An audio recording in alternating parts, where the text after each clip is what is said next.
हमारे आज की वीडियो बहुत ज़्यादा सिंपल है। कुछ ऐसे लोग भी होते हैं जिनके घरों में भी नेट लगा होता है या ऑफिस में भी नेट लगा होता है, वो बाहर जाते हैं, उनको नॉर्मल छोटा सा सर्चिंग के लिए बिल्कुल छोटे से या थोड़े से एमबी चाहिए होता है। तो जेएस का एक सबसे छोटे वाला पैकेज है, ये महाना पैकेज है और सिर्फ डेटा पैकेज है। 140 रुपये में ये पैकेज एक्टिवेट होना है।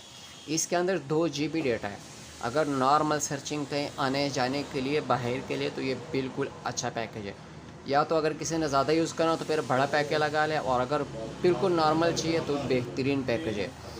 इसका एक्टिवेशन कोड है *709# करके एक्टिवेट होना है, और इसका रिमेनिंग चेक करने का कोड है *709*2# करके। ये आप रिमेनिंग चेक कर सकते हैं। 140 के लोड पे एक्टिवेट होना है। वैसे तो तकरीबन ये 140 के लोड पे एक्टिवेट होना है।